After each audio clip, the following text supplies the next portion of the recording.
마치 뭔가 물 밖으로 올라오는 것처럼 어선 밑에 물에 거품이 일어요. 점점 더 가까워지고 있어요. 물이 끓는 것 같아요. 갑자기 거대한 턱과 반짝이는 이빨이 보여요. 몇 초 후 거대한 상어가 물 밖으로 뛰쳐나와 배를 한 입에 씹어버려요. 메갈로돈이었어요. 지구상에서 존재했던 가장 큰 물고기죠. 우린 메갈로돈을 오랫동안 이렇게 상상했어요. 백상아리의 확대 버전으로요. 하지만 과학자들은 이들의 외모에 대해 계속 논쟁하고 있어요. 지금까지 이 거대한 상어의 이미지가 틀렸다는 것에 동의하고 있어요. 과학자들이 확신하는 데이터가 있는데요. 바로 크기예요. 약 15m 정도죠. 이건 스쿨버스만큼 크고 지하철 차량 길이에 버금가는 크기예요. 평균적인 사람의 8.5배죠. 이걸 현대 백상아리와 비교해봅시다. 메갈로돈은 3배 더 커요. 하지만 이건 어림짐작일 뿐이에요. 우리에겐 온전히 보존된 메갈로돈 골격이 없어요. 그건 메갈로돈이 뼈가 아니라 연골을 갖고 있었기 때문이에요. 메갈로돈이 멸종한 이래 360만 년이 지나서 남아있는 게 거의 없어요. 발견된 건 치아와 척추 몇 개뿐이에요. 비교하자면 공룡은 약 6,600만 년 전에 멸종했어요. 하지만 그들의 단단한 뼈는 완벽하게 보존되었기 때문에 우리에겐 공룡의 골격에 대한 다양한 예시가 있어요. 과학자들은 이빨과 턱을 바탕으로 메갈로돈의 크기를 계산했어요. 이건 이빨 하나예요. 약 18cm 길이죠. 손바닥보다 더 커요. 그리고 현대 백상아리 이빨보다 3배 정도 커요. 메갈로돈의 턱은 폭이 2m였고 이빨이 5줄이나 있었어요. 총 276개의 면도날처럼 날카로운 이빨들이었죠. 다른 보존된 유골은 척추예요. 이것은 150개의 척추뼈로 구성되어 있는데 폭은 각 15cm 정도 돼요.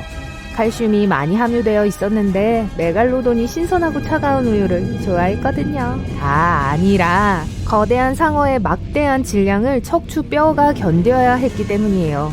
이 화석들을 바탕으로 과학자들은 모형을 만들었고 메갈로돈의 대략적인 크기만을 계산했어요. 하지만 이보다 더 클 수는 없었을 거예요. 모든 건 호흡 때문이에요. 물고기가 클수록 더 많은 산소가 필요해요. 그 말은 아가미 영역이 더 넓어야 한단 거죠. 이것은 물을 여과해 산소를 모으는 기관이에요. 메갈로돈이 조금이라도 더 크면 숨 쉬는데 어려움을 겪을 거예요. 그래서 과학자들은 15m가 개별적인 최대 크기라고 믿고 있어요. 평균적으로 이들은 몇 미터 더 작았어요. 이제 무게에 대해 이야기해봅시다. 평균적으로 한 메갈로돈은 30에서 35톤 나갔어요. 비교하자면 백상아리는 무게가 1톤인데 이건 30배 정도 가벼운 거예요. 진짜로요. 스쿨버스는 7.5톤으로 4배 가벼워요. 메갈로돈의 무게는 빈 보잉 737과 비교할 수 있어요. 하지만 현대의 흰긴 수염 고래는 크기와 무게에서 메갈로돈을 능가해요. 30m 대 15m예요. 거의 2배나 더 길죠. 흰긴 수염고래 무게는 약 180톤이에요. 이건 메갈로돈 6마리나 여객기 6대 정도예요. 아니면 성인 코끼리 33마리에 맞먹죠. 이 비교 방식 마음에 들지 않나요? 이제 메갈로돈의 외모예요. 과학자들은 이게 백상아리처럼 생기지 않았을 거라고 믿어요. 메갈로돈은 다른 어류과에 속하는데 아마도 거대한 샌드 타이거 샤크처럼 생겼을 거예요. 납작한 코에 작은 눈, 등지러미는 뒤로 움직이죠. 샌드 샤크는 크기가 같은 2개의 등지러미를 갖고 있어요. 색은 밝은 갈색의 흰 배를 갖고 있죠. 샌드 샤크처럼 몸 전체에 갈색 반점이 있었을지도 몰라요. 우린 화석이 처음 발견되었을 때부터 메갈로돈이 무섭다고 여겨왔어요. 그때는 르네상스 시대로 거슬러 올라가요. 사람들이 바위 속에서 이빨을 발견했어요. 처음에 이 이빨은 용이나 뱀의 혀로 생각되었어요. 그리고 여기 이 이빨의 주인이 어떻게 생겼을지 보여주는 첫 그림이 있어요. 무시무시한 코와 날카로운 이빨이 있는 거대한 주둥이죠. 또 메갈로돈이 먹이사슬의 잔인한 사냥꾼이었을 거란 증거도 있어요. 이들의 무기고의 첫 번째 전투 도구는 공성 망치였어요.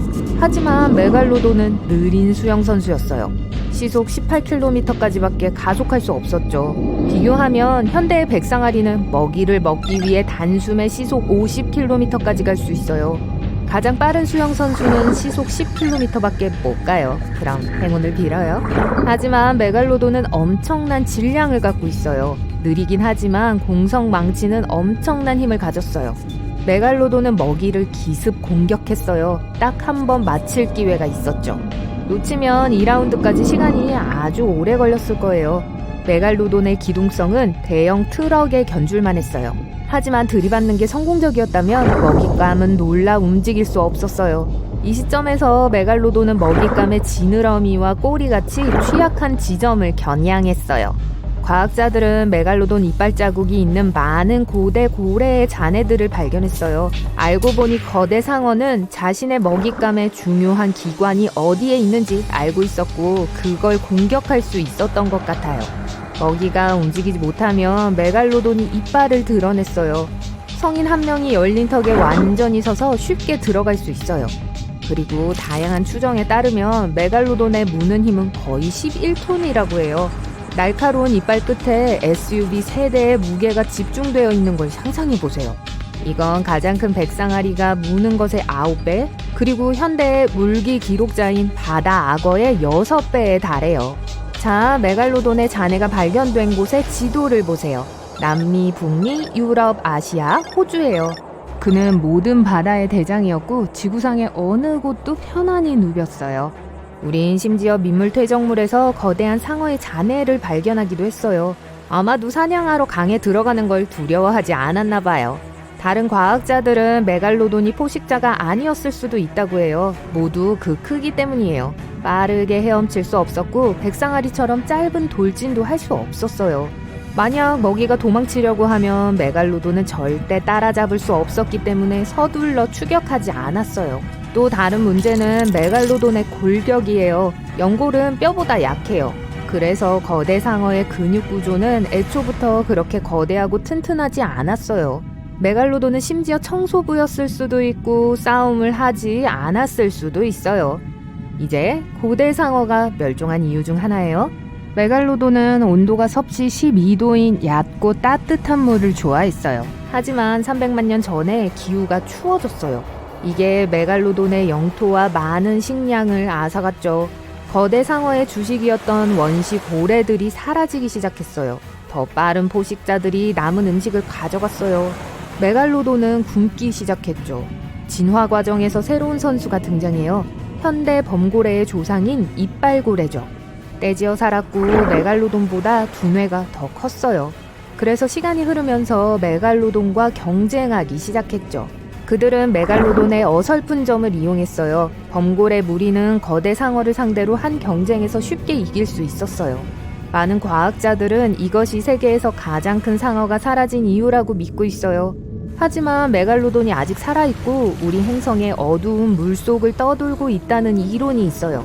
몇몇 호주 어부들이 믿을 수 없는 크기의 상어를 만났다고 했어요. 하지만 아무도 이 증언들을 확인해 줄 수 없었죠. 이 이론의 팬들은 거대한 상어가 인간의 눈으로부터 멀리 떨어진 깊은 물에 숨을 수 있다고 믿고 있어요. 예를 들어 마리아나 해구요. 지구에서 가장 깊은 곳이죠. 에베레스트 산을 물에 집어넣은 것보다 더 깊어요. 그리고 거기서도 메갈로돈의 이빨이 발견됐어요. 하지만 과학에 따르면 그런 거대 상어가 마리아나 해구에 살 수 없는 이유가 여러 가지 있어요. 첫째로 거긴 너무 추워요. 메갈로돈은 아마 냉열 동물이었을 거예요. 그래서 살아남기 위해 환경의 따뜻함을 이용해야만 했을 거예요. 하지만 마리아나 해구의 물은 약 섭씨 4도 정도로 차가워요. 더 깊을수록 햇빛이 닿기 힘들기 때문이에요. 두 번째 이유는 압력이에요. 10m 깊이마다 압력은 1기압씩 증가해요. 즉 30m 깊이의 물은 표면에서 느끼는 것보다 3배나 더 강하게 여러분을 압박해요. 메갈로돈의 약한 근육과 연골은 마리아나 해구 깊이 잠수하는 걸 허락하지 않았을 거예요. 그리고 제일 중요한 건 음식이죠. 바다 표면에서 멀리 떨어져 있을수록 살아있는 생물은 적어져요. 메갈로돈은 3에서 7m에 이르는 원시 고래를 먹었어요. 마리아나 해구에는 작은 물고기만 서식해요. 메갈로돈은 절대로 못 잡을 거예요. 그리고 크기로 판단하건대 메갈로돈이 한 일의 전부는 먹이를 먹고 다시 먹이를 찾는 것이었죠. 사람의 몸무게와 비교해보죠. 보통 사람은 1일 2000칼로리를 섭취하며 평균 체중은 약 80kg이에요. 메갈로돈은 그보다 무게가 470배 더 나갔고 더 많은 칼로리가 필요했어요. 그래서 마리아나 해구에 사는 물고기들을 모두 합해도 메갈로돈은 며칠밖에 못 먹었을 거예요. 그러니 물론 이 모든 이론들이 사실은 아니지만 그래도 조심하는 게 현명하겠죠. 무슨 말인지 아시죠? 20세기 초 서아프리카 연안 어딘가에서 독일 증기선이 항구를 떠나고 있었습니다. 갑자기 날씨가 나빠졌고 배는 짙은 안개 속으로 들어갔어요. 선원들은 해안에서 가까운 모래톱에 좌초했습니다. 다행히도 아무도 다치지 않았고 소중한 화물을 구할 수 있었어요. 하지만 배는 모래에 영원히 갇혔습니다. 그리고 그 배는 혼자가 아니었어요. 나미비아 서부 해안 전체를 해골 해안이라고 부릅니다. 이름이 무섭게 들리는 이유는 그럴만하기 때문이에요. 1570km 길이의 이 해안선은 지구상에서 가장 위험한 곳 중 하나예요. 현재 부시맨 부족은 그들의 최고 신이 화가 났을 때 이 땅을 만들었다고 믿고 있어요. 포르투갈인들은 15세기에 나미비아에 발을 디딘 최초의 유럽인이었습니다. 그들도 해골 해안을 좋아하지 않았죠. 포르투갈 탐험가들은 이 땅이 지하세계로 통하는 문이라고 생각했어요. 이곳은 나미부 사막과 대서양이 만나는 곳입니다. 위험할 수도 있지만 실제로는 아름답고 유네스코 세계 문화유산으로 지정되어 있어요. 해골 해안에 홍보 담당자가 있었다면 출근 첫날에 그만뒀을 거예요. 이 지역은 지리와 역사 때문에 관광객에게 친숙하지 않습니다. 모래와 파도 아래에는 아무것도 모르는 선원들을 노리는 비밀 해류가 숨어 있어요. 벤게울라 해류라고 해요. 이 해류는 남부 아프리카 해안을 따라 북쪽으로 흐르죠. 대서양의 이 지역은 해양 생물이 풍부하지만 해류의 이웃인 육지는 그렇지 않아요. 이 건조한 기후는 지구상에서 가장 건조한 지역 중 하나인 나미부 사막을 만들었습니다. 그리고 방금 언급한 해양 생물은 바로 상어예요. 정확히 11종의 상어가 살고 있습니다. 그리고 백상아리가 가끔씩 나타나기도 합니다. 사막의 풍경과 강한 해류, 그리고 상어가 나타나는 걸로 봤을 때 해변가 리조트를 위한 장소는 확실히 아니에요. 하지만 누군가 해골 해안에 도착하면 자신이 위험하다는 걸 알 수 있을까요? 걱정하지 마세요. 알게 될 거예요. 해변에는 다양한 크기와 모양의 난파선이 흩어져 있습니다. 처음에 말씀드린 독일배 기억하시죠? 녹슨 거대한 선미가 사막 모래 위로 튀어나와 있어요. 해안을 따라 총 500여 개의 난파선이 흩어져 있습니다. 수백 년 된 포르투갈 대형 범선에서부터 21세기에 이곳 해안으로 밀려온 배까지 다양한 종류가 있습니다.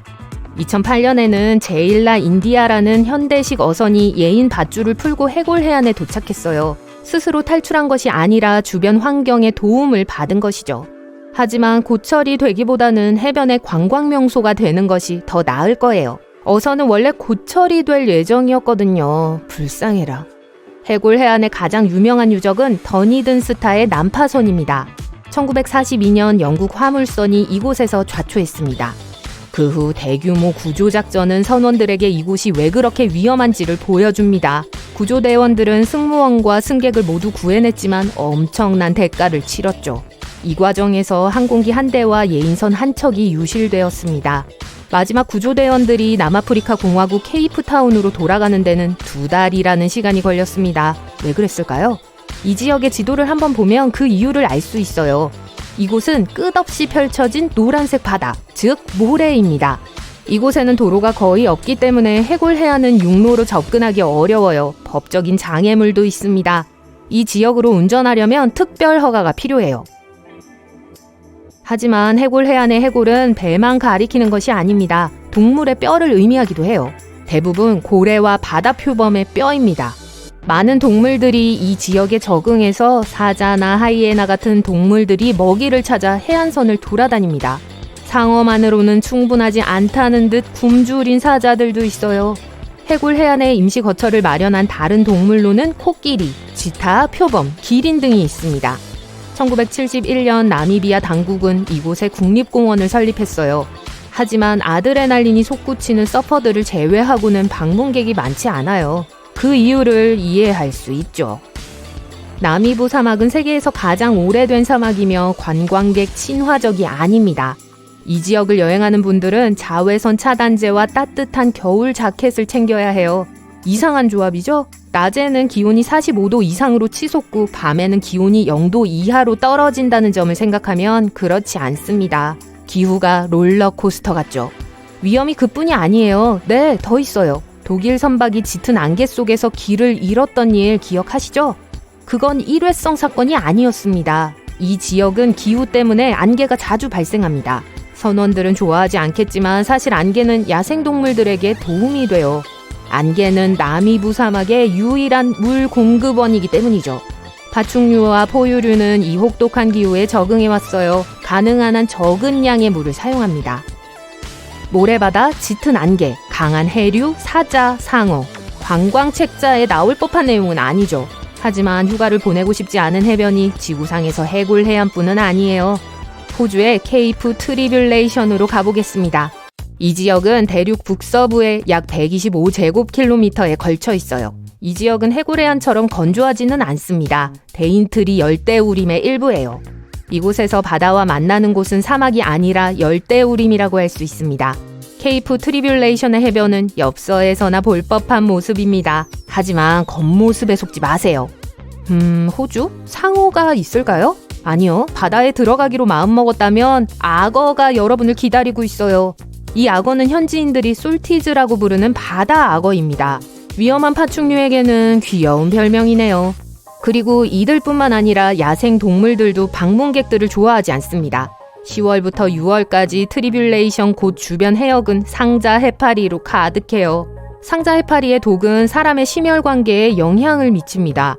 바다에서 해파리에 쏘이면 수영을 하던 사람이 육지에 도착해 도움을 요청할 시간이 충분하지 않아요. 식초는 해파리의 독을 중화시키는 데 도움이 되니까 여분의 식초병을 여행 가방에 챙기는 게 좋겠어요. 악어와 해파리는 위험해 보이지만 조심해야 할 동물이 한 가지 더 있습니다. 멧돼지예요. 우습게 들릴지 모르지만 해변을 가로질러 멧돼지에게 쫓기면 웃음이 나오지는 않을 거예요. 호주에는 2100마리의 멧돼지가 살고 있습니다. 멧돼지는 주로 밤에 활동하기 때문에 돌진하면 더욱 위험합니다. 가장 좋은 방어 방법은 원을 그리며 달리는 거예요. 멧돼지는 모서리를 잘 돌지 못합니다. 그래서 성공한 멧돼지 카레이서가 없는 걸지도 몰라요. 케이프 트리뷸레이션에는 동물이 아닌 마지막 위험이 하나 더 있습니다. 이곳에서는 나무조차도 방문객을 상대로 음모를 꾸미고 있습니다. 쏘는 나무라는 이름이 붙은 데는 이유가 있어요. 아름다운 붉은 열매를 따려고 하면 나무가 반격에 나섭니다. 가시가 작은 유리파편처럼 날카롭습니다. 피부에 미치는 불쾌한 영향은 한 달 동안 지속돼요. 그리고 웨이트 어 와일 부쉬가 있어요. 누가 이름을 붙였을까요? 이 긴 덩굴에는 한 번 잡으면 놓지 않는 가시가 달려 있습니다. 너무 강해서 사람을 말에서 떨어뜨릴 수 있을 정도예요. 누군가 이 가시 덩굴로부터 여러분을 구해줄 때까지 기다려야 해요.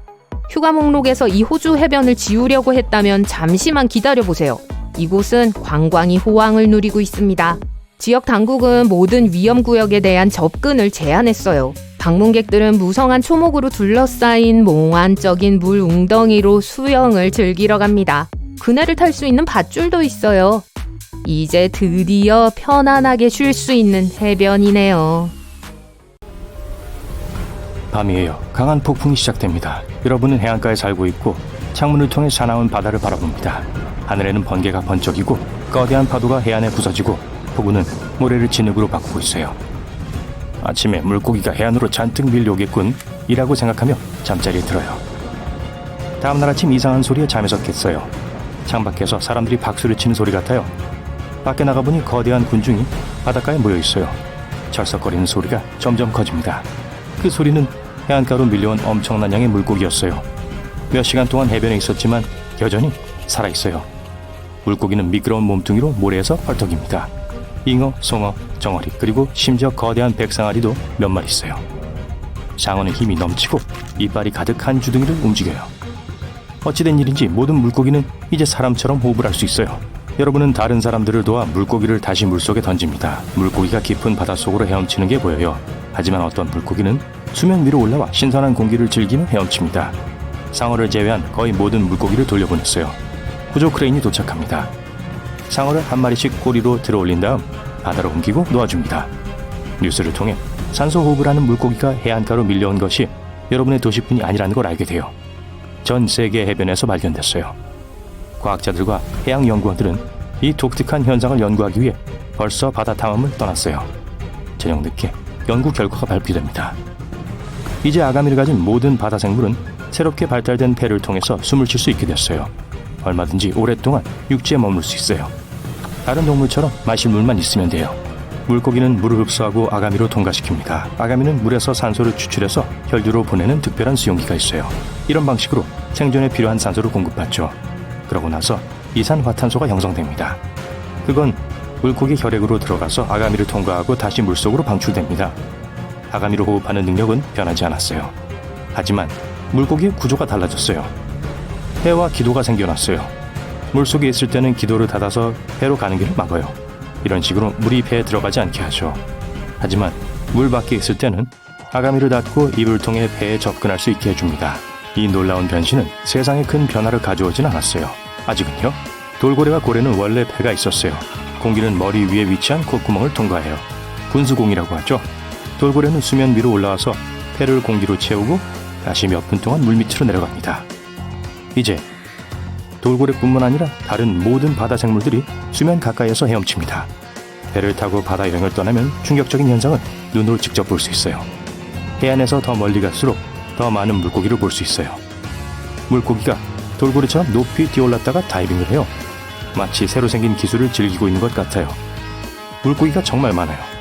수십 마리의 물고기가 보트 안으로 뛰어들어요. 여러분은 물고기를 다시 바다로 던져요. 거대한 지느러미를 보고 엔진을 끕니다. 상어가 수십 미터 떨어진 곳에서 헤엄치고 있어요. 상어는 보트만큼 커요. 다행히도 다른 물고기의 정신이 팔려서 여러분을 사냥하진 않을 거예요. 배를 돌려 해변으로 향해요. 땅거미가 지고 있어요. 도시의 불빛이 보이네요. 바다는 빛을 발하는 해파리와 식물성 플랑크톤으로 가득해요. 그래서 물은 보라색과 파란색으로 반짝여요. 이 광경에 매료되어서 도시의 불빛이 갑자기 꺼지는 것을 알아차리지 못했어요. 사람들의 비명소리가 들려요. 해안가에 가까워질수록 비명소리와 뭔가 부서지는 소리가 커집니다. 마침내 부두에 도착해 배에서 내린 후 제 방의 일부가 망가진 것을 발견해요. 배들이 뒤집혀 있고 가로등이 망가졌고 전선이 끊겨 있어요. 투명한 점성 액체의 기다란 흔적이 부두에서 마을로 이어져요. 이 슬라임 때문에 한두 번 미끄러집니다. 거리가 텅 비었어요. 차들은 버려졌고 집의 창문은 깨졌어요. 쓰레기가 사방에 널려 있고 도로도 온통 젖어 있어요. 어두운 골목에서 철퍽거리는 소리가 들려요. 다가오고 있어요. 작은 문어가 길에 나타나요. 거미처럼 움직여요. 촉수를 사용해서 차에 기어오르고 벽을 뛰어넘고 기어올라요. 문어 한 마리가 또 나와요. 오징어 몇 마리도 따라 나옵니다. 오징어가 어설픈 움직임으로 다가와요. 여러분은 한 발짝 물러섭니다. 점점 더 많은 오징어와 문어가 어두운 골목길에서 모습을 드러내요. 어떤 것은 자동차만큼 커요. 바닥에 있는 자전거를 보고 그 위에 탑니다. 문어떼를 뒤로 한 채 인적이 드문 거리를 달리고 있어요. 자전거 바퀴 밑에서 땅이 흔들리기 시작해요. 알 수 없는 짐승의 귀청이 터질 것 같은 굉음이 들려요. 뒤를 돌아본 것이 후회돼요. 5층 건물 크기의 오징어처럼 생긴 거대한 괴물이 가까이 있던 집의 벽을 어마어마한 크기의 촉수로 한 방에 부숴버려요. 이 괴물은 깊고 어두운 바다에서 왔어요. 폐가 생기고 나서 신선한 공기를 마실 기회를 엿보고 있었어요. 음식 냄새를 맡고 본능에 이끌려 물 밖으로 나왔어요. 도시 불빛이 크라켄의 주의를 끌었어요. 거대한 촉수로 건물벽과 도로에 달라붙은 크라켄이 여러분을 따라와요. 바로 앞에 터널을 보여요. 자전거 페달을 힘껏 밟아 간신히 안으로 들어가요. 그런데 그때 등 뒤에서 이상한 소리가 들려요. 크라켄은 문어처럼 내부 골격이 없고 몸은 근육으로 이루어져 있어요. 그래서 어떤 구멍이든 액체처럼 들어갈 수 있어요. 크라켄이 터널 안으로 여러분을 쫓고 있어요. 마치 수십 개의 꼬리를 가진 뱀처럼요. 하지만 속도가 느려지고 있어요. 속도를 내서 터널을 빠져나와요.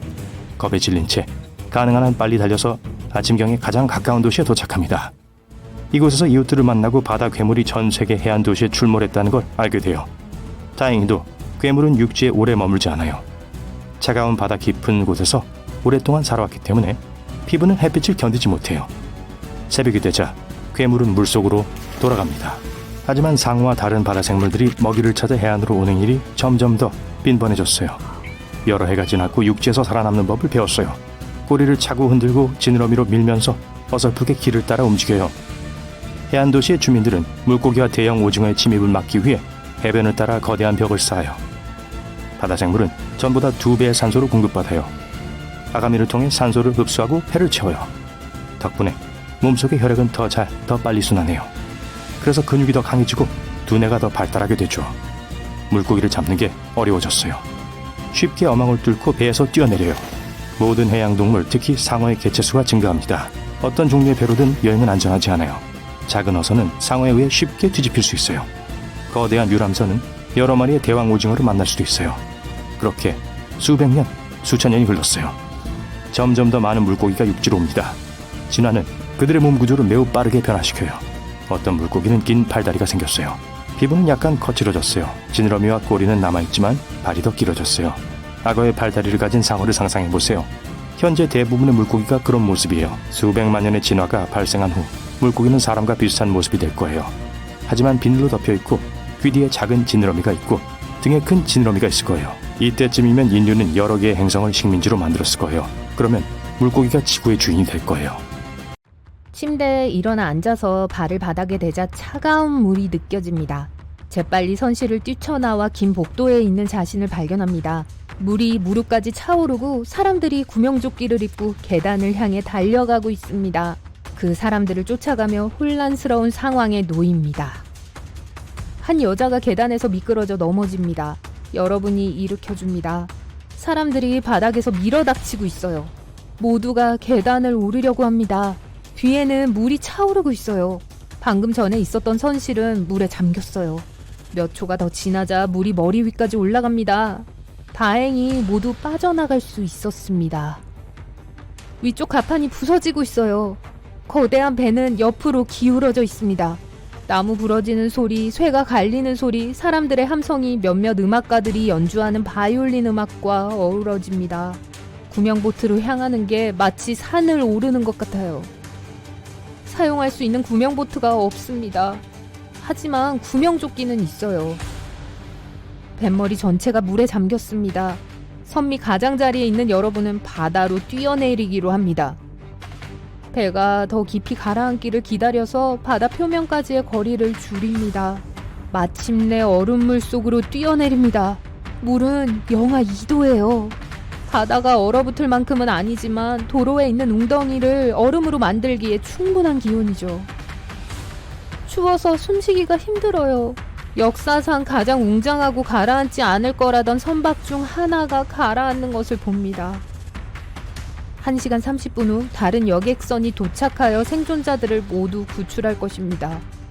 하지만 그때까지 어떻게든 이 상황에 대처해야 합니다. 대서양 얼음물에서 90분 동안 생존해야 합니다. 혼란과 비명, 절망 속에서요. 상황을 더 악화시킬 수 있는 게 한 가지 있어요. 바로 상어예요. 모두가 타이타닉호의 이야기를 알고 있습니다. 만약 생존자들이 침몰 현장에서 상어 지느러미를 발견했다면 어땠을까요? 이론적으로는 가능한 일입니다. 첫 번째 경우, 충돌음과 물속의 진동은 백상아리를 유인할 수 있습니다. 백상아리는 재앙이 발생했던 대서양의 차가운 물에서 삽니다. 지구에서 가장 위험한 포식자 중 하나죠. 크고 빠르고 강하고 300개의 톱니가 칼날처럼 날카롭게 여러 줄로 늘어서 있습니다. 그리고 지금 여러분은 물 밖으로 튀어나온 삼각형 지느러미 몇 개를 봅니다. 상어들은 재빨리 여러분과 사람들 주위를 돕니다. 배에서 나온 떠다니는 나무 조각을 잡고 그 위에 올라탑니다. 차가운 온도가 움직임을 어렵게 하고 손이 미끄러집니다. 상어 한 마리가 헤엄을 치다가 여러분을 향해 곧장 가고 있어요. 두려움에 두뇌가 작동을 멈추고 본능이 발휘되기 시작합니다. 가능한 한 빨리 상어로부터 벗어나기 위해 최선을 다합니다. 물론 물속에서 빠른 상어를 피해서 도망치는 것은 소용이 없지만 여전히 계속 노력합니다. 2초 후 발 뒤꿈치가 상어의 코에 닿는 것을 느낍니다. 다른 쪽 발은 이빨이 있는 입속으로 들어갑니다. 소리를 지르고 다리에 날카로운 이빨이 느껴지고 눈을 감지만 아무 일도 일어나지 않습니다. 잠시 후 상어가 다리를 놓아줍니다. 백상아리는 인간을 공격하는 일이 드뭅니다. 무는 경우는 상어가 테스트하고 싶어 하기 때문이에요. 상어가 가장 좋아하는 먹이는 물개입니다. 가벼운 테스트를 한 후 상어는 물개가 아니라는 것을 알게 되고는 흥미를 잃은 거예요. 하지만 만약 상어가 배가 고프다면 상대가 어떤 동물인지 신경 쓰지 않을 거예요. 배에 안전하게 타고 있는 생존자들은 두려워할 이유가 없습니다. 백상아리는 그 사람들을 공격하지는 않을 거예요. 상어가 보트를 조금 밀 수는 있지만 단지 시험해보기 위해서입니다. 만약 배에 스테이크가 있고 누군가가 상어에게 먹이를 준다면 문제가 시작될 거예요. 몇몇 상어들이 스테이크가 물에 떨어질 때까지 배를 밀 겁니다. 상어가 여러분에게서 멀리 헤엄쳐 가고 있어요. 그러다가 구명보트 중 한 척이 여러분을 태웁니다. 이제 안전해요. 또 다른 여객선이 도착할 것이고 따뜻하고 아늑한 곳에 있게 될 거예요. 두 번째 경우, 물이 따뜻하다면 타이타닉 생존자들은 황소상어와 마주칠 수 있습니다. 여러분은 가라앉는 배에서 물속으로 뛰어내립니다. 물이 그렇게 차갑지 않아서 가까이 떠 있던 문까지 쉽게 헤엄쳐갈 수 있어요. 하지만 위쪽 끝이 짙은 색인 삼각형 지느러미가 보입니다. 백상아리와는 달리 이 상어들은 빠르지 않습니다. 여러분에게 관심이 없는 것처럼 게으르고 느릿느릿해 보여요. 그래도 최대한 빨리 문으로 올라가야 합니다. 황소상어는 세계에서 가장 공격적인 동물 중 하나입니다. 일부러 느림보 같은 착각을 일으켜 먹이가 긴장을 풀게 합니다. 적절한 순간이 되면 민첩하고 빨라집니다. 황소처럼 짧고 납작한 얼굴 때문에 그런 이름이 붙었어요. 그리고 몸도 튼튼합니다. 운에 오르자마자 황소상어가 그 문을 들이받아서 여러분은 물에 빠집니다. 다행히 근처에 구명보트가 있어요. 사람들이 여러분을 배에 태웁니다. 사방에서 상어 몇 마리가 보트를 들이받습니다. 무섭지만 모두들 힘을 합쳐서 배가 계속 떠있게 합니다. 곧 또 다른 구조선이 도착하고 시끄러운 신호와 엔진의 굉음으로 포식자를 쫓아냅니다. 그 불쾌한 시나리오는 다행히도 불가능합니다. 황소상어는 따뜻한 바다에서만 수영을 합니다. 하지만 대부분 신선한 샘, 강 하구, 그리고 얕은 물에서 발견됩니다. 그래서 해변 근처에서 종종 목격이 되는 거예요. 물에 뛰어들기 전에 수영할 장소에 대해 항상 읽어보세요. 세 번째이자 가장 가능성이 높은 시나리오입니다. 여러분은 물에 뛰어들었어요. 물은 얼음처럼 차갑고 추워서 움직이기가 매우 힘들어요. 구명조끼 덕분에 물 위에 떠 있는 데는 문제가 없어요. 침몰하는 타이타닉호의 불빛이 물을 조금 밝혀줍니다. 검고 끝없이 깊어 보이는 물속에서 커다란 바위 덩어리 같은 것이 보입니다. 고대 물고기, 세상에서 가장 장엄한 모습의 상어가 여러분 곁에서 헤엄치고 있어요. 그린란드 상어예요. 그린란드 상어는 북극 바다에서도 수영을 하기 때문에 북대서양의 추운 기온을 두려워하지 않습니다. 이 거대한 포식자는 자동차보다 더 큽니다. 길이는 매년 1cm씩 늘어납니다. 세계에서 가장 희귀한 상어 중 하나이기 때문에 그걸 볼 수 있다면 행운입니다. 다행히 온순한 성질을 가지고 있어서 공격하지 않을 겁니다. 타이타닉호의 주방 전체가 물에 떠 있어서 이 상어들을 유인하고 있는지도 몰라요. 그린란드 상어는 느리고 평화롭고 나이가 많아요. 그린란드 상어의 나이는 400살일 수도 있습니다. 이 상어는 태어난 지 150년 후에야 성체로 여겨집니다. 여러분이 보고 있는 이 1912년의 그린란드 상어는 검, 앵무새의 안대를 두른 해적들의 황금기를 목격했을지도 모릅니다. 아, 그리고 타이타닉호 참사를 목격한 바로 그 상어가 2021년에도 살아서 대서양 차가운 바다를 천천히 헤엄치고 있을 가능성이 상당히 높습니다. 모든 시나리오에서 여러분은 탈출에 성공했습니다. 하지만 만약 상어가 물속에서 여러분을 공격하고 근처에 배가 없었다고 해도 여전히 생존할 수 있는 기회가 있습니다. 중요한 건 당황하지 않는 것입니다. 상어를 흥분시키지 않도록 첨벙거리거나 갑작스럽게 움직이지 마세요. 구명조끼를 입었으니까 떠있기 위해 몸을 많이 움직일 필요가 없습니다. 상어를 피해 헤엄쳐가지 마세요. 그러면 상어가 여러분을 먹이로 생각할 거예요. 상어가 주변을 헤엄치고 있을 때 눈을 떼지 마세요. 천천히 보트나 나무 판자 등 오를 수 있는 것으로 헤엄쳐 가세요. 해안 근처에 있다면 얕은 물이 나올 때까지 천천히 헤엄쳐 가세요. 그 후에는 빨리 도망쳐야 해요. 하지만 조심하세요. 상어가 얕은 물에서도 공격할 수 있으니까 항상 상어를 주시하세요. 만약 상어가 그래도 공격한다면 목숨을 걸고 싸워야 합니다. 상어의 약점은 눈과 아가미입니다. 주먹과 발로 공격하세요. 어떤 상어들은 위를 뱉었다가 도로 제자리에 넣는 괴상한 능력을 갖고 있어요. 그러면 편리할 것 같긴 하네요. 대부분의 상어들은 엄청난 양의 음식을 먹어요. 하지만 문제는 자신들이 삼킨 모든 것을 소화하지 못한다는 거예요. 바다거북 등껍질과 부리, 새 깃털과 뼈, 랍스터 집게 등등과 같은 것들을 다시 뱉어낼 방법이 필요해요. 그러면 이 놀라운 생물들은 모든 내용물들과 함께 자진해서 위 전체를 토해내죠. 내용물을 다 꺼내면 주요 소화기관을 다시 안으로 넣어요. 이 과정은 1초도 안 걸립니다. 백상아리나 청상아리 같은 일부 상어종들은 눈을 따뜻하게 하는 특별한 시스템을 갖고 있어요. 망막이 눈과 뇌를 따뜻하게 해주죠. 이는 움직임을 더 잘 감지하는 데 도움이 될 뿐만 아니라 해상도도 향상시켜줍니다. 청상아리 같은 경우 이 종은 종종 다른 기온을 가로질러 수직으로 이동해요. 우린 대부분 움직일 수 있는 턱이 한 개뿐이지만 상어들은 아래턱과 위턱을 자유롭게 움직일 수 있어요. 별도로 움직이면 먹이를 더 잘 물 수 있고 더 빨리 그리고 더 빈틈없이 씹을 수 있게 되죠. 왠지 더 무시무시하네요. 상어는 한 번에 많은 수의 새끼 상어를 낳아요. 물론 종에 따라 달라요. 하지만 예를 들어 청세리 상어는 한 번에 130마리 이상의 새끼를 낳는 것으로 유명해요. 백상아리는 대부분의 정글의 고양이보다 더 강력한 턱 힘을 갖고 있어요.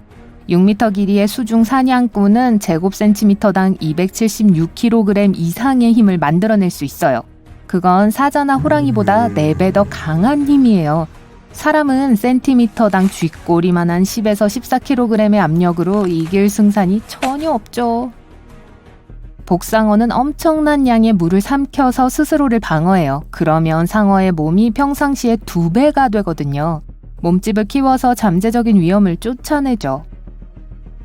상어는 일생 동안 5만 개 이상의 이빨을 기를 수 있어요. 하지만 이빨이 모두 다 같은 건 아니에요. 가장 강하고 큰 것은 앞에 있어요. 그리고 뒤에 더 가까이 있는 것들은 작고 그리 강하지 않아요. 하지만 앞니가 손상되면 약한 이가 앞니를 대체할 수 있어요. 이건 상어의 이빨이 사람만큼 깊게 뿌리내리지 않고 움직일 수 있기 때문에 가능해요. 상어의 피부는 사포와 같은 느낌이에요. 작은 이빨 같은 비늘로 덮여 있거든요. 상어의 꼬리 쪽을 향해 돋아 있습니다. 이 비늘은 상어가 물을 통과할 때 발생하는 마찰을 줄이는 데 도움이 돼요. 고래상어는 피부가 매우 두꺼워요. 몸 일부분은 15cm까지로 두꺼울 수 있어요. 동물 세계에서 가장 두꺼운 것 중에 하나죠.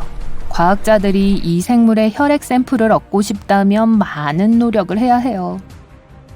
상어는 굉장한 후각을 갖고 있어요. 하지만 그것 외에도 다른 동물을 감지하기 위해 감각 한 가지를 더 사용해요. 머리 주변, 콧구멍 근처, 그리고 코 아래에 특별한 구멍이 있어요. 바로 특별한 기관인데요. 투시력 같은 능력이 있습니다.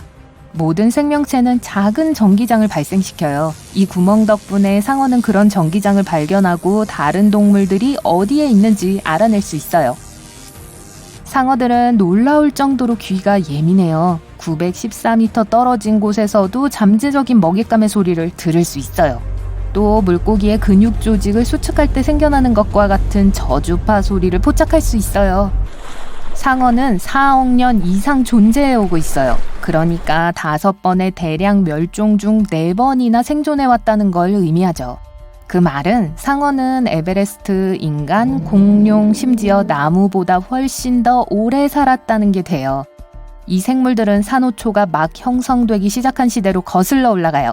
어떤 상어종들은 백상아리나 돌묵상어처럼 물 밖으로 뛰어나올 수 있어요. 이들은 공중에 2.5m 이상 뛰어오를 수 있다고 합니다. 이런 점프 능력 덕분에 바다 표범이나 바다새와 같은 동물들을 잡을 수 있어요. 하지만 우리가 남아프리카에 있지 않는 한 물에서 뛰어오르는 상어를 볼 수는 없을 거예요. 상어 뼈는 근육과 연골로 이루어져 있기 때문에 뼈보다 가볍고 밀도가 2배 낮죠. 다른 동물들보다 더 유연한데요. 그래서 다른 동물을 쫓을 때 급커브를 할 수 있게 해줘요. 귀상어가 이상한 모양의 머리를 갖고 있는 데는 이유가 있어요. 특이한 머리 때문에 이 생물은 놀라운 360도 시야를 갖고 있어요. 눈은 약간 앞으로 기울어져 있어서 서로 겹쳐지는 시야를 볼 수 있게 해주죠. 마귀상어의 무시무시한 턱은 탄력이 있는 인대에 붙어 있어요. 동물의 턱을 8cm까지 펼칠 수 있어요. 다른 해양 생물들을 잡기 위해 입을 앞으로 쭉 내밀 수 있죠.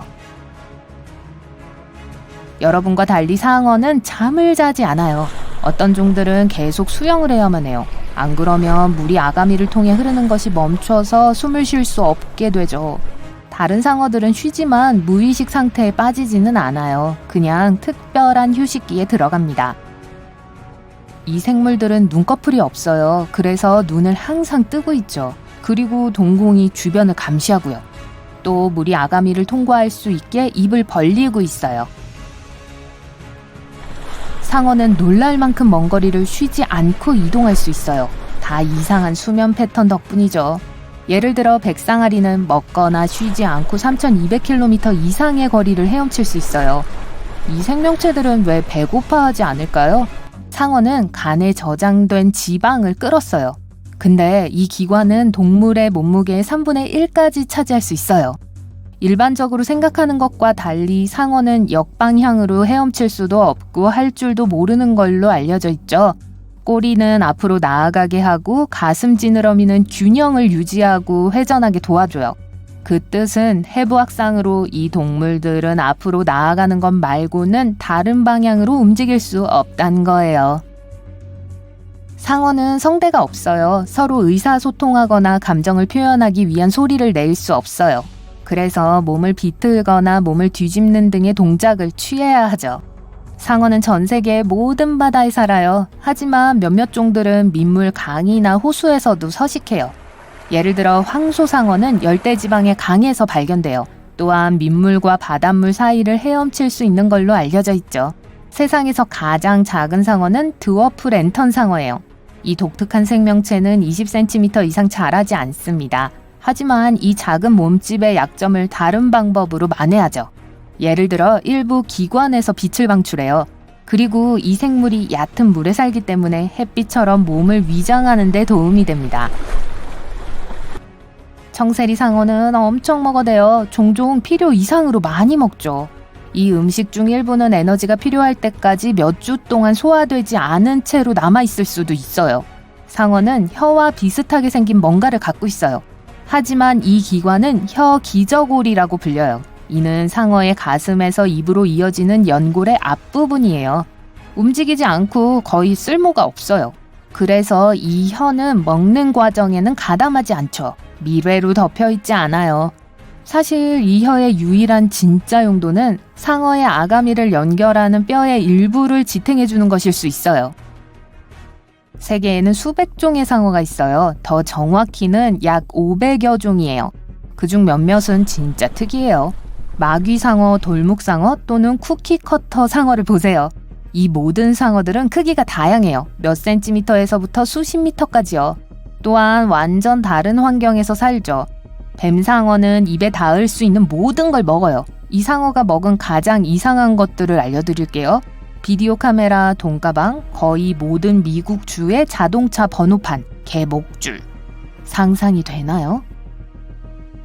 각각의 고래상어는 피부에 독특한 무늬를 갖고 있어요. 이 점과 줄무늬는 지문이 사람을 식별하는 데 사용되는 것처럼 각각의 상어를 식별하는 데 사용될 수 있어요. 뭉툭코 6줄 아가미 상어는 엠파이어 스테이트 빌딩 5개 정도의 깊이까지 잠수할 수 있어요.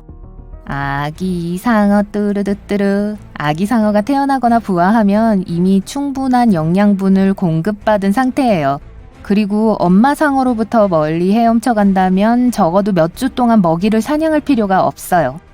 아이고, 누가 아기 상어 노래를 시작한 거죠? 여러분은 수심 3km에서 헤엄치고 있습니다. 어떻게요? 하지 마시고 그냥 제 얘기를 들어보세요. 춥고 압력이 높아서 물고기도 없습니다. 그러다가 녹색에 반짝이는 것이 보입니다. 쿠키커터 상어예요. 이 상어의 목은 어둠 속에서 빛을 내서 물고기와 다른 맛있는 먹이를 유인합니다. 크기는 별로 크지 않아서 고양이 크기 정도예요. 갈색 피부와 큰 녹색 눈을 가지고 있습니다. 하지만 외모에 속지 마세요. 매일 밤 이 생명체는 수면 위로 올라와 백상아리와 고래, 심지어 황새치까지 뒤쫓습니다. 자세히 보면 날카로운 이빨이 가득한 둥근 입을 볼 수 있어요. 물기만 하는 게 아니라 이빨을 톱처럼 사용합니다. 쿠키 커터 상어라고 불리는 이유는 먹이를 보면 쿠키 모양으로 한 입 베어내기 때문입니다. 심지어 잠수함을 공격하는 것으로 알려져 있어요. 잠수함은 무슨 맛일까요? 다음 상어는 자동차 길이 정도 됩니다. 이 상어는 겨우 100마리 정도만이 목격되었습니다. 하지만 일단 이 상어를 만난다면 절대 잊지 못할 거예요. 이 상어는 엄청나게 큰 입을 가지고 있어요. 초대형이죠. 그에 걸맞게 넓은 주둥이 상어라고 불립니다. 몸을 웅크리면 입 안에 쉽게 들어갈 수 있어요. 하지만 이 상어는 위험하지 않아요. 인간에게는요. 입을 벌리고 헤엄쳐 다니면서 플랑크톤과 다른 수중 먹이를 걸러냅니다. 이 상어는 입 안에 빛을 내는 특별한 장기로 작은 갑각류를 유인합니다. 깊은 바닷속 완전한 어둠 속에서 헤엄칩니다. 그래도 미소는 멋지네요. 환도상어 또한 거대한 신체 부위가 있는데 꼬리예요. 상어 몸체의 거의 절반 길이이고 마치 헬리콥터 프로펠러처럼 보여요. 꼬리를 이용해 사냥하는 몇 안 되는 동물 중 하나입니다. 상어는 물고기 떼를 몰래 덮쳐 꼬리를 흔들어대기 시작합니다. 물고기를 놀라게 하려는 작전이에요. 궁지에 몰리면 꼬리를 이용해 자신을 방어할 수도 있습니다. 이 상어의 가장 좋은 점은 사람을 공격하지 않는다는 것입니다. 전자리 상어.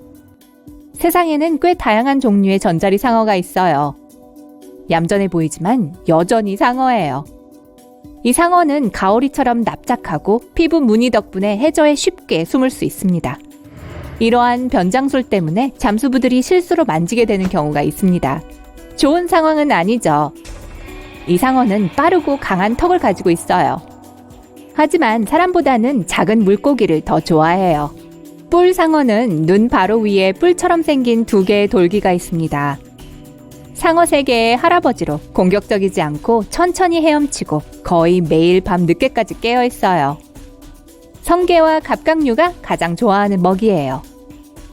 거의 발이 있는 것처럼 해저에서 지느러미를 움직입니다.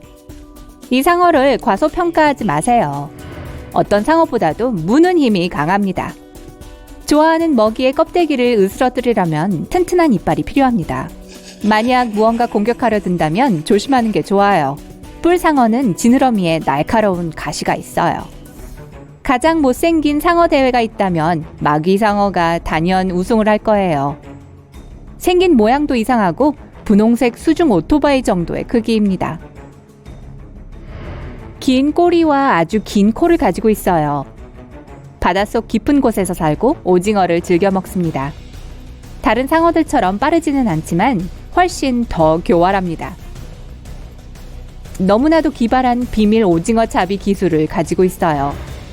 상어는 오징어 뒤에서 헤엄치면서 점점 더 가까이 갑니다.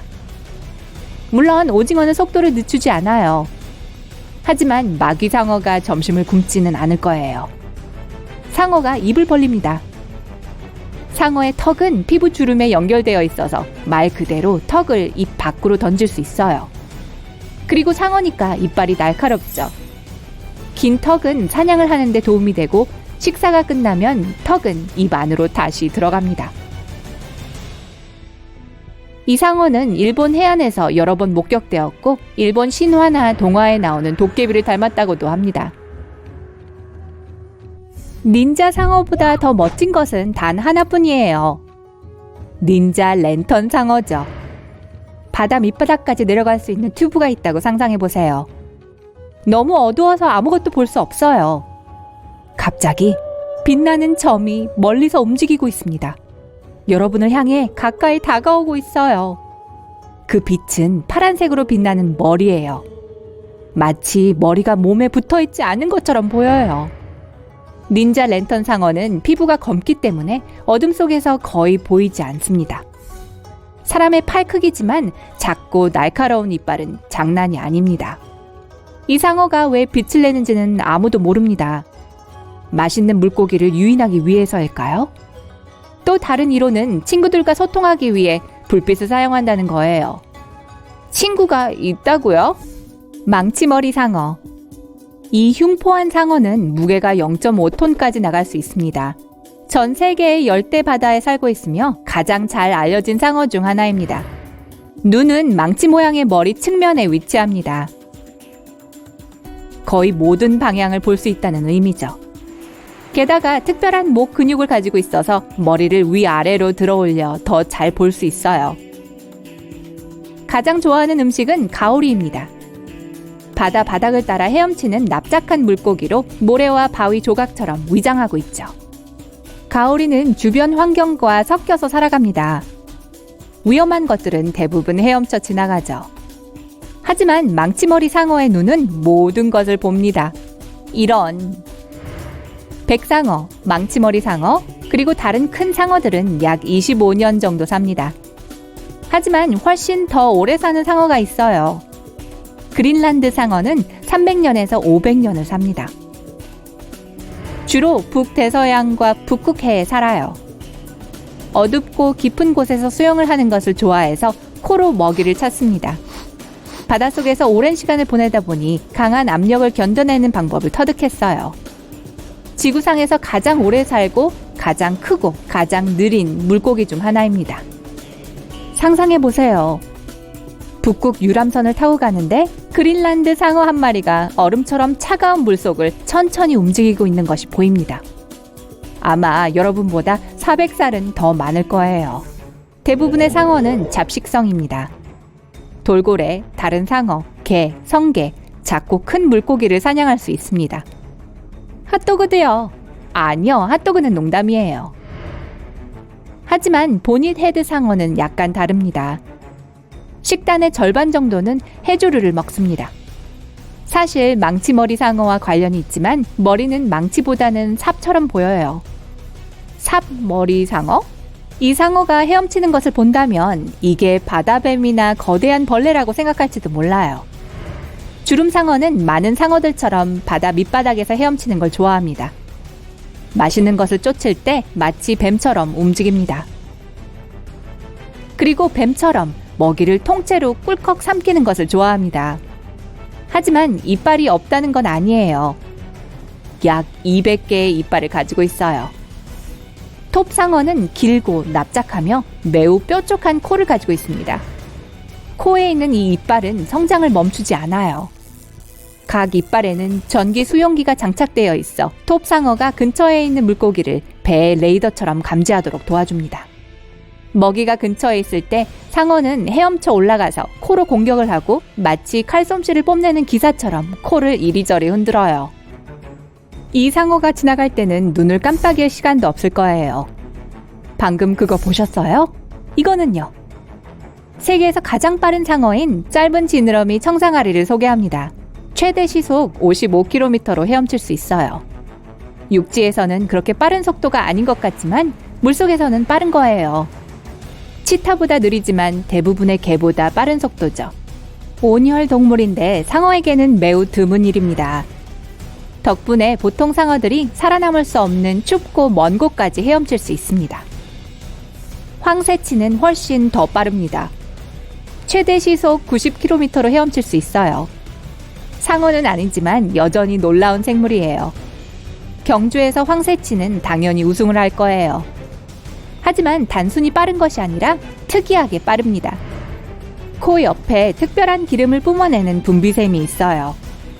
이 기름은 코를 통해 퍼지고 작은 구멍을 통해 나옵니다. 이 특별한 기름은 방수 효과가 있어서 황새치가 빠른 속도로 물을 미끄러지듯 통과하게 해줍니다. 귀상어에겐 양한 시각이라고 불리는 믿을 수 없는 360도 시야가 있습니다. 이 동물의 눈은 앞으로 기울어져 있고 시야의 영역이 서로 겹칩니다. 워베공은 호주 원주민의 말로 덥수룩한 턱수염을 뜻합니다. 이 바다 동물의 모습을 보면 왜 그 이름이 붙었는지 알 수 있을 거예요.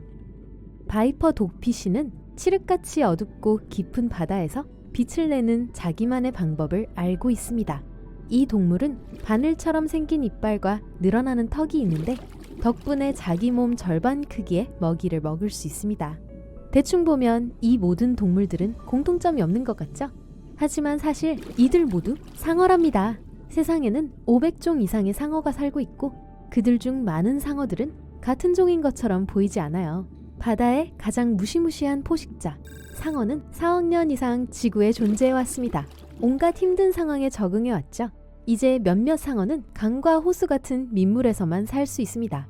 상어의 크기는 사람 손만큼 작은 것에서부터 12m 길이의 고래상어까지 다양합니다.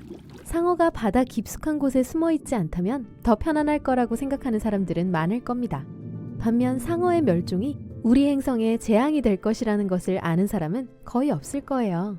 이 무시무시한 포식자가 없는 세상에서 깨어났다고 상상해보세요. 만약 여러분이 서퍼라면 상어의 악명 높은 삼각 지느러미를 찾기 위해 물을 살펴볼 필요가 없을 것입니다. 평범한 해변에 갈 때마다 긴장할 필요도 없어요. 구조대에 호루라기 소리가 들리자마자 해변으로 전력 질주할 준비를 하지 않아도 되니까요. 영화 제작자들은 혼란스러울 겁니다. 새로운 악당을 찾으러 나서야 할 테니까요. 하지만 사실 상어가 보이는 것처럼 나쁘지는 않습니다. 모두가 날카로운 이빨에 어뢰 모양을 한 큰 생물체는 아니에요. 예를 들어 돌묵상어는 작은 이빨을 가지고 있고 먹이를 먹을 때 그 이빨을 사용하지도 않습니다. 뿔상어의 이빨은 어금니처럼 생겼고 그 이빨로 딱딱한 껍질을 가진 먹이를 짓누릅니다. 그리고 20cm 길이의 작은 가시줄 상어가 어떻게 여러분을 해칠 수 있겠어요? 많은 사람들의 생각과 달리 상어가 가장 좋아하는 음식은 인간이 아닙니다. 보통 상어는 우리를 비슷한 크기의 돌고래나 물개로 착각합니다. 대부분의 상어종은 물고기, 오징어, 조개를 더 좋아해요. 생각해보니 저도 그래요. 맛있겠네요. 어떤 상어는 필터를 사용해 먹이를 먹습니다. 아감이나 입으로 바닷물을 여과해 음식을 얻는다는 뜻이죠. 어쨌든 상어가 없는 세계로 돌아갑시다. 큰 상어종은 해양 먹이 사슬의 꼭대기에 있습니다. 이들은 작은 물고기를 사냥해요. 참치 같은 거요. 그리고 참치는 심지어 더 작은 바다 생물을 먹습니다. 주로 바닥에 해조류를 먹고 사는 물고기들을요. 상어가 사라진다면 이 먹이 사슬 전체가 엉망이 될 거예요. 물고기 수를 조절할 상어가 없다면 해조류를 먹는 가장 작은 물고기들은 곧 포식자들이 집어삼켜버릴 거예요. 밑바닥의 물고기가 사라지면 해조류는 무럭무럭 자라겠죠? 박테리아가 산호초까지 뻗어나갈 거예요. 그럼 산호초는 광합성을 할 수 없을 것입니다. 물에서 영양분을 얻기 위해 햇빛을 사용하지 못하고 이산화탄소가 산호까지 도달하지 못할 거예요. 그럼 산호초는 사라지고 나중에 석회암으로 변할 뼈대만을 남길 겁니다. 이렇게 많은 해양생물종이 멸종할 수 있어요. 해조류는 또한 물고기의 아가미를 막고 물과 해산물을 오염시킬 것입니다. 상어가 먹고 남기는 음식은 많은 해양동물들의 중요한 먹이입니다. 범고래나 다른 상어들, 그리고 심지어 문어들의 먹이가 되죠. 상어들이 남기는 먹이가 없다면 이 종들은 굶주림의 위험에 처하게 될 것입니다. 그럼 호랑이 상어를 한번 볼까요?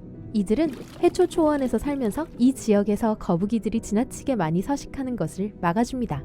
만약 상어가 망을 보지 않는다면 모든 수중식물들이 순식간에 사라질 거예요. 그렇게 되면 큰 문제가 생기죠. 과학자들은 지구 산소의 50에서 80%가 바다의 플랑크톤에 의해 생산된다고 말합니다. 해조류나 표류하는 식물, 박테리아에서 말이죠. 보통 산소를 생성하는 플랑크톤을 개걸스럽게 먹는 물고기가 상어의 먹이입니다. 상어가 없다면 세계는 심각한 산소 결핍에 시달리게 될 겁니다. 작은 물고기는 잘 자라겠죠. 단 처음에만요. 만약 상어가 없다면 상어가 가장 흔하게 먹이로 삼는 다치고 아픈 물고기들이 그들 무리의 균형을 잃게 만들고 혼란을 야기하게 될 것입니다. 게다가 통제 없이 남겨진 물고기는 작은 새우, 플랑크톤, 미생물 등 보이는 모든 걸 족족 먹어치우겠죠. 곧 모든 게 사라질 거고 물고기들은 결국 굶게 될 것입니다. 이는 세계의 생태계뿐만 아니라 경제에도 영향을 미칠 것입니다. 마치 노스캐롤라이나에서 있었던 일처럼요. 이 지역에서 백상아리가 지나치게 많이 잡혔고 그로 인해 가오리의 개체수가 증가하게 되었습니다. 그 결과 수백 마리의 굶주린 가오리가 국자 가리비를 모두 먹어치웠고 그 지역의 어장은 문을 닫아야만 했습니다. 가리비가 더 이상 남아있지 않자 가오리는 껍질이 있는 다른 바다 생물들을 먹이로 삼기 시작했습니다. 상어의 실종은 생태 관광에도 해가 될 것입니다. 예를 들어 바하마에서는 암초상어 한 마리가 일생 동안 약 25만 달러를 벌어들입니다. 다이버들이 자연환경 속의 이 상어들을 보려고 이 돈을 지불하자 벨리즈에 살아있는 고래상어 한 마리는 일생 동안 200만 달러를 벌어다 줍니다. 게다가 만약 상어가 없다면 우리는 상어가 얼마나 놀라운지 절대 모를 거예요. 직접 확인해 보시죠. 상어는 뼈가 없어요. 상어의 뼈대는 우리의 귀와 코끝처럼 연골로 이루어져 있습니다. 연골은 진짜 뼈보다 훨씬 가벼워요. 게다가 상어의 간은 기름으로 가득 차 있고요. 그래서 상어가 물에서 잘 뜰 수 있는 거예요. 멀리서 보면 상어의 피부는 돌고래처럼 매끈해 보일 수 있습니다. 하지만 실제로는 사포와 비슷합니다. 작은 이빨처럼 생긴 비늘이 피부에 가득하죠. 비늘은 꼬리 쪽을 가리키고 있어 상어가 수영할 때 물과의 마찰을 줄여줍니다. 상어에게는 뼈가 없지만 상어의 몸은 화석이 될 수 있습니다. 이 포식자들은 나이를 먹으면서 자신들을 더 강하게 만들기 위해 뼈대에 칼슘을 저장합니다. 때문에 100만 년 된 상어의 턱이 뼈처럼 무겁고 단단하게 느껴지는 거죠. 상어의 눈, 코, 입 주변에는 작고 검은 점들이 있습니다. 상어는 이 점으로 바다의 전자기장과 온도 변화를 감지할 수 있습니다. 대부분의 상어종은 놀라운 야간 시력을 가지고 있습니다. 더 멋진 사실은 색을 볼 수 있다는 거예요. 상어 눈 뒤에는 특별한 반사 조직이 있는데 이 덕분에 상어는 작은 빛으로도 완벽한 시야를 확보할 수 있습니다. 상어의 척추에 있는 고리를 세어보면 상어의 나이를 알 수 있을 거예요. 각 척추에 반투명하거나 불투명한 띠가 있거든요. 만약 척추뼈에 띠가 10개 있다면 이 상어는 10살입니다. 이런 셈이 항상 정확한 건 아니지만 그래도 멋지죠? 백상아리의 악력은 장난이 아닙니다. 약 6m 정도 되는 상어가 1제곱센티미터당 281kg의 힘을 낼 수 있어요. 즉, 이 상어의 턱이 사자나 호랑이의 턱보다 4배는 더 강력하다는 거죠. 1제곱센티미터당 10에서 14kg 정도의 힘을 가진 우리는 여기에서 아무것도 아닙니다. 상어는 특별한 망막 덕분에 눈을 데울 수 있습니다. 주변에 보이는 모든 것들을 더 선명하게 볼 수 있도록 해주고 먹이를 발견하게 도움을 주죠. 수염상어나 전자리 상어처럼 바다 밑바닥에 사는 상어종은 눈 뒤에 특별한 구멍이 있습니다. 상어의 뇌와 눈에 산소를 직접 공급해주죠. 이 상어들은 해저에서 쉬거나 먹이를 먹을 때 이 장기를 사용합니다. 하지만 대부분의 상어종은 아가미 위로 물을 퍼올리기 위해 항상 수영을 해야 합니다. 상어는 지구의 모든 바다에서 살지만 어떤 상어는 민물에서 더 잘 살 수 있습니다. 예를 들면 열대강에서 황소상어를 발견할 수도 있습니다. 이들은 민물에 적응해서 이제 신선한 물과 소금물 모두에서 살 수 있습니다. 그리고 이름 그대로 강상어는 뉴기니, 호주, 남아시아의 강에서 헤엄을 칩니다. 이빨의 수는 종마다 다를 수 있지만 대부분의 상어는 각 턱에 15줄 이상의 이빨을 가지고 있습니다. 한 줄씩 차례로 가장 크고 가장 기능적인 이빨이 앞에, 작고 힘이 약한 이빨이 뒤쪽에 있습니다. 상어는 일생 동안 충치가 생기지 않는 35,000개의 이빨을 가질 수 있습니다. 우리 인간들은 아래턱만을 움직일 수 있죠? 하지만 상어는 위턱과 아래턱을 모두 움직일 수 있습니다. 그래서 사냥하는 동안 동물을 더 잘 잡을 수 있어요. 상어는 냄새를 유난히 잘 맡기도 하지만 청력도 뛰어납니다. 낮은 주파수 소리를 듣기 때문에 914m 떨어진 곳에서도 먹이를 발견할 수 있어요. 이 포식자들은 물고기의 수축된 근육 조직이 만드는 소리를 쉽게 인식할 것입니다. 상어는 느리게 자라는 종으로 번식을 자주 하지 않습니다. 그래서 아주 취약해질 수 있어요. 사람들은 상어를 두려워하기보다는 보호해줘야 합니다. 그리고 마지막으로 카지노에 포커를 치러 갈 때 카드 상어를 조심하세요. 잘못하면 돈을 다 잃을지도 몰라요. 해양을 지배했던 가장 크고 사나운 포식자. 메갈로돈 상어는 수백만 년 전에 멸종되기 전까지 수세기 동안 바다를 지배했어요. 하지만 과학자들은 이 거대한 상어의 잔해를 거의 발견하지 못했습니다. 우리가 이 위대한 바다 짐승에 대해 알고 있는 모든 것은 보통 사람의 손 크기만한 거대한 이빨 화석을 통해 배운 것입니다. 과학자들은 메갈로돈 이빨의 길이 측정에 기초한 계산을 사용하여 선사시대 상어의 크기를 추정했어요. 평균적으로 메갈로돈 상어의 크기는 길이가 10m였습니다. 가장 큰 종의 길이는 17m까지 될 수 있었어요. 하지만 이 거대한 상어는 우리가 생각했던 것보다 훨씬 더 컸을지도 모릅니다. 플로리다 자연사 박물관에서 한 무리의 학생들이 이빨 길이 방법을 사용하여 상어의 크기를 계산하기 위해 메갈로돈 이빨의 3D 복사본을 조사했습니다. 하지만 뭔가가 잘못됐어요. 같은 상어의 크기를 학생들마다 다르게 계산했고 그들의 추정치는 12m에서 55m까지 다양했습니다. 수석 고생물학자가 학생들의 계산을 살펴봤습니다. 그는 수십 년 동안 메갈로돈 크기를 계산하는 데 사용된 방법이 전혀 정확하지 않다는 것을 깨달았습니다. 그래서 그들은 길이가 아닌 메갈로돈 이빨의 너비로 메갈로돈의 크기를 계산하는 새로운 방법을 발명했어요. 메갈로돈의 평균 길이는 약 20m 정도인 것으로 나타났습니다. 과학자들이 이전에 생각했던 길이의 거의 2배고 평균 메갈로돈은 2대의 스쿨버스 길이라는 것을 의미합니다. 메갈로돈의 뼈대는 발견된 적이 없습니다. 상어 뼈는 대부분 연골로 이루어져 있는데 이는 빨리 부패한다는 것을 의미합니다. 다행히도 상어는 일생 동안 계속해서 이빨이 빠지고 다시 자랍니다. 상어 한 마리는 일생에 4만 개의 이빨을 갈 수 있어요. 과학자들은 이빨만으로 여러 종류의 상어를 연구해왔습니다. 메갈로돈 상어는 약 276개의 이빨을 가지고 있었습니다. 이빨이 빠지면 해저에 떨어져서 수백만 년 동안 머물며 화석화되었어요. 과학자들이 그 이빨을 발견했고 그것이 메갈로돈의 존재에 대한 유일한 실제 기록입니다. 메갈로돈이라는 단어는 거대한 이빨을 의미합니다.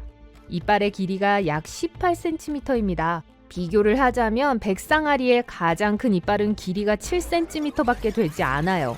더 큰 이빨을 찾으려면 6,500만 년 전으로 돌아가야 합니다. 티라노사우루스 렉스는 엄청난 이빨을 가지고 있었는데 길이가 무려 30cm에 달했습니다. 메갈로돈의 치아는 전 세계에서 발견되었어요. 그 시대의 다른 해양동물과는 달리 메갈로돈은 여러 해양에 걸쳐 서식했다는 의미입니다. 오늘날에도 대부분의 상어와 해양동물들은 한 해양이나 바다에만 국한되어 서식하는 경향이 있습니다. 메갈로돈 이빨은 남극의 차가운 얼음물을 제외한 모든 대륙에서 발견되어 왔어요. 메갈로돈은 영화나 TV쇼에 출연할 때 거대한 버전의 백상아리로 묘사됩니다. 과학자들은 이전에 메갈로돈과 백상아리가 모두 하나의 공통된 조상으로부터 유래했다고 믿었습니다. 그건 사실이 아니에요. 사실 메갈로돈은 백상아리 조상의 최대 적이었던 넓은 이빨 마코 상어였을 가능성이 더 높습니다. 그 말은 메갈로돈이 결국 백상아리와 그렇게 비슷한 모습은 아니었을 거라는 뜻입니다. 사실 메갈로돈은 백상아리보다 코가 더 짧았고 가슴 지느러미가 더 길었기 때문에 더 우람하고 위협적인 체격을 가졌을 거예요. 메갈로돈은 세계에서 가장 큰 상어였을 뿐만 아니라 지금까지 존재했던 물고기 중 가장 큰 물고기 중 하나였습니다. 메갈로돈은 매일 1134kg의 음식을 먹었다고 합니다. 메갈로돈의 식단은 큰 물고기종, 돌고래, 그리고 심지어 다른 종의 상어들로 구성되었어요. 메갈로돈 이빨 자국이 있는 고대 고래뼈 화석도 발견되었어요. 메갈로돈이 고래의 크기에 겁먹지 않고 과거에 거대한 고래를 먹으려 했다는 뜻이에요. 과학자들은 고대 상어의 사냥 스타일을 연구하기 위해 컴퓨터 시뮬레이션을 사용해왔습니다.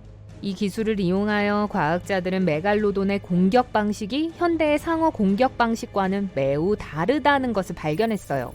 현대 상어들은 먹이의 가장 취약한 지점, 예를 들면 물개의 부드러운 아랫배를 향해 곧장 달려듭니다. 메갈로돈의 이빨은 독특하게도 연골의 단단한 부분을 물어뜯는 데 적당했어요.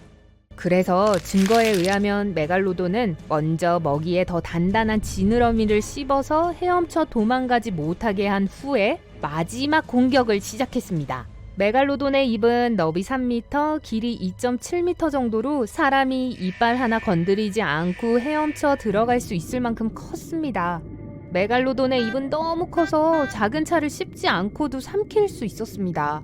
호주와 미국의 합동 연구팀은 컴퓨터 시뮬레이션을 이용하여 메갈로돈의 무는 힘을 연구했습니다. 결과는 무시무시했어요.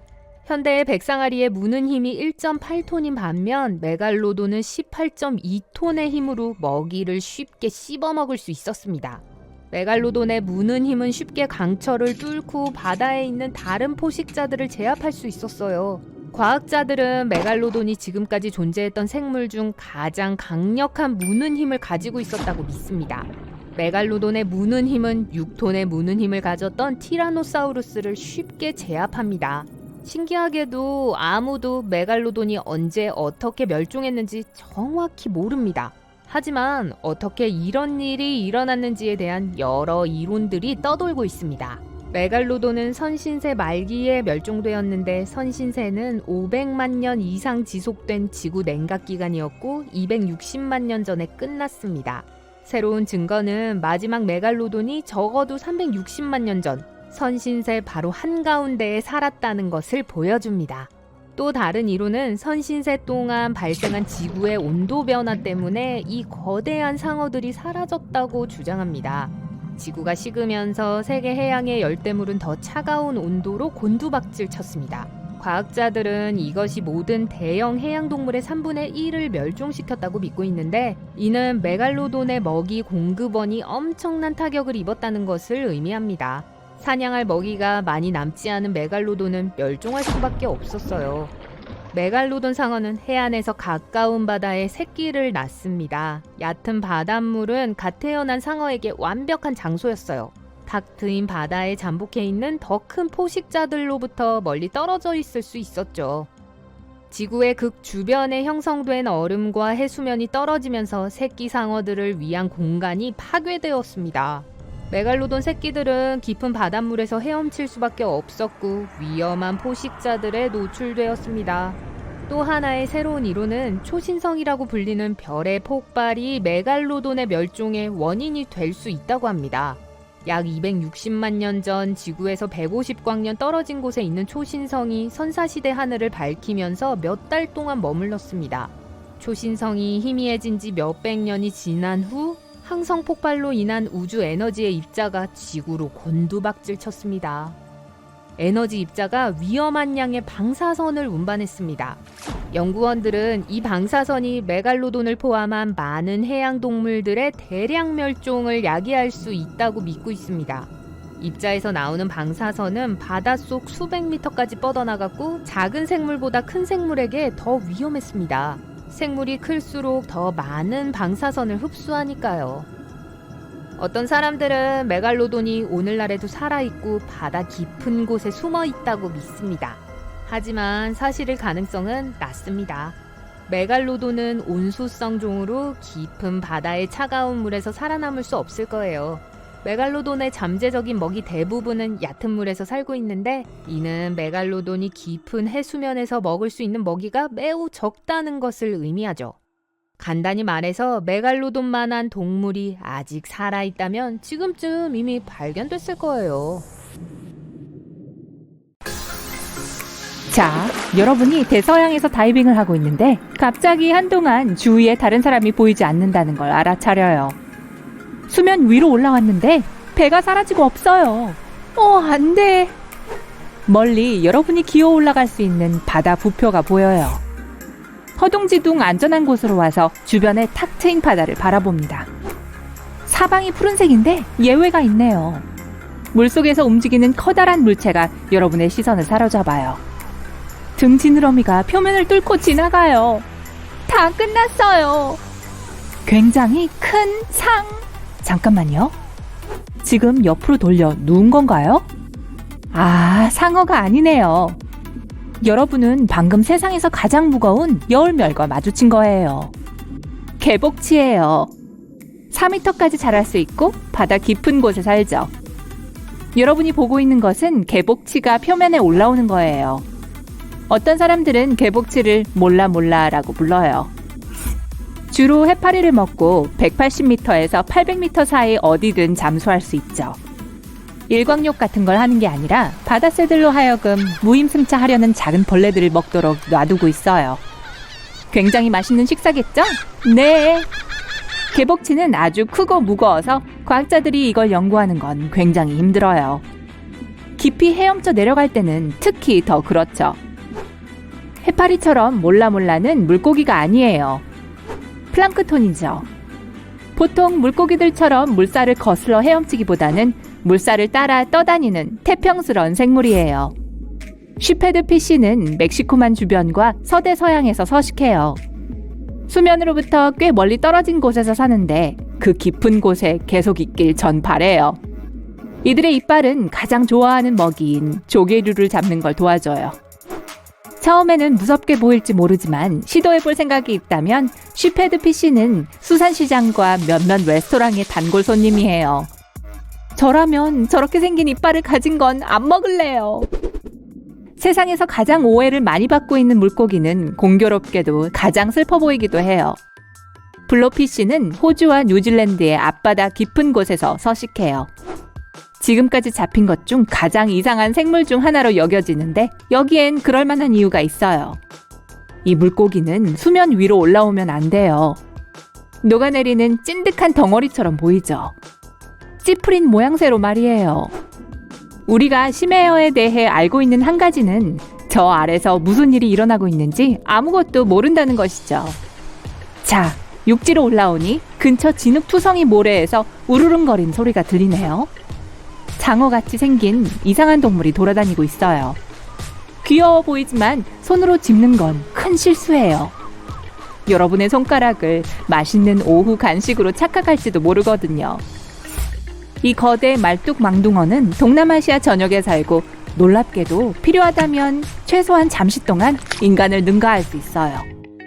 흙탕물을 좋아해서 대부분 해안가 근처에서 놀죠. 이 물고기가 독특한 이유는 대부분의 시간을 물 밖에서 보낸다는 거예요. 비록 30cm 정도밖에 안 자라지만 60cm까지 뛸 수 있어요. 아마존에 걸어다니는 나무는 숲의 가장 큰 비밀 중 하나예요. 그쪽으로 가봅시다. 이 나무들은 여러분이나 저처럼 다리로 돌아다니진 않지만 여전히 1, 2년에 20m씩 정도 움직여요. 어떤 일이 발생하냐면 새로운 뿌리가 햇빛을 찾는 동안 오래된 뿌리는 흙에서 빠져나와요. 한 뿌리 앞에 다른 뿌리 하나가 나가는 거죠. 이 나무들의 움직임은 말도 안 되게 느려요. 거기 앉아서 나무가 뽐내며 걷는 걸 볼 순 없어요. 하지만 가진 게 시간뿐이라면 나무들이 매주 가능한 가장 좋은 빛을 찾기 위해 이동하는 걸 볼 수 있을 거예요. 여러분은 서아프리카 정글에서 휘파람을 불며 걷고 있어요. 길에 있는 거미줄을 치우려고 작은 막대기를 집어듭니다. 막대기가 여러분의 손을 간지럽히고 구부리고 있다는 걸 깨닫기 전까진 모든 게 좋았죠. 운 좋게도 아프리카 거대 노래기를 집어들었군요. 약 30cm까지 자라기 때문에 작은 뱀같이 보이죠.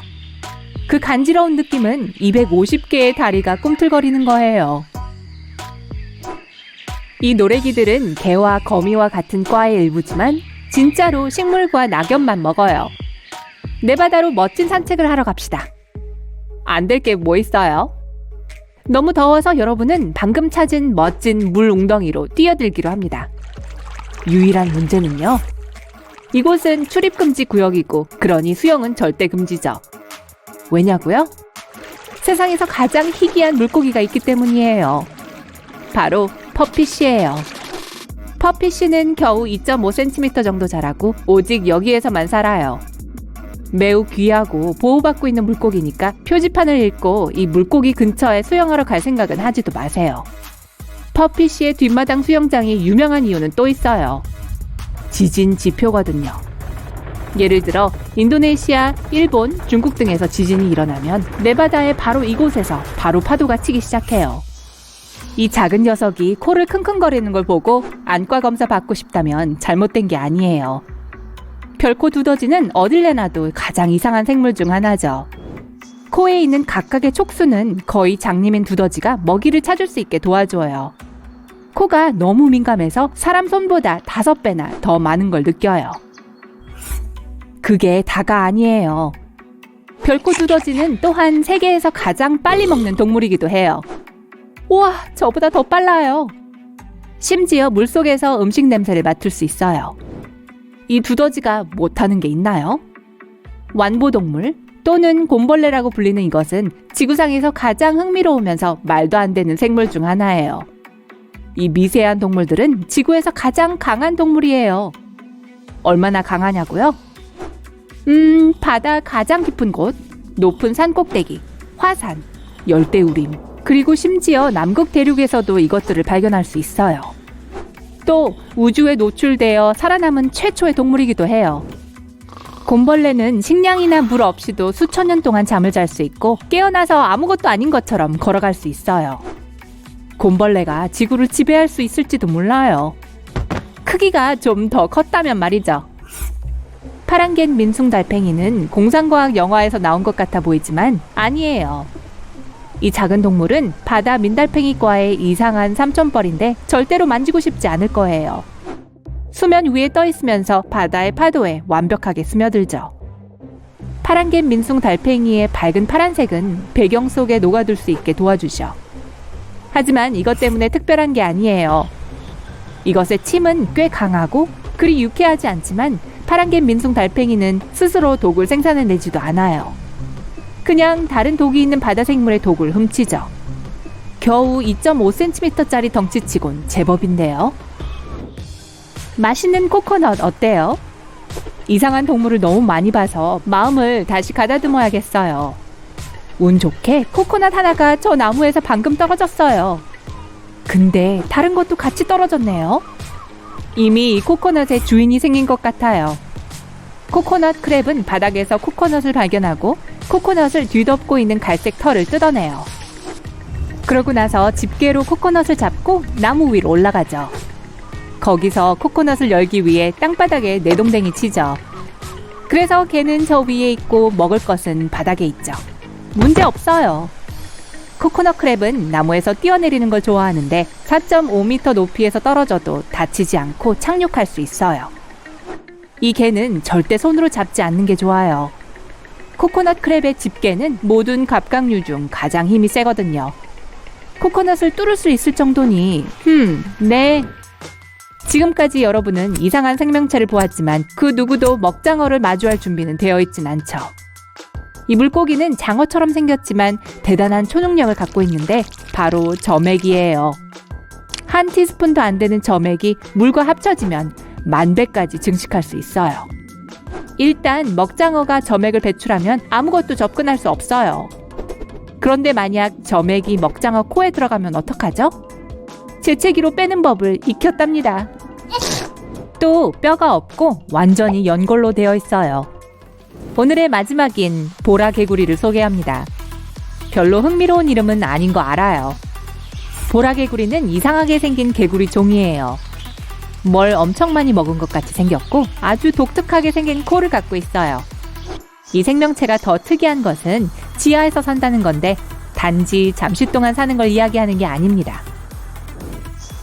보라개구리는 1년에 2주만 구멍에서 나와요. 주로 땅속에서 흰개미를 잡아먹는데 굳이 땅 위로 올라올 이유가 없겠죠?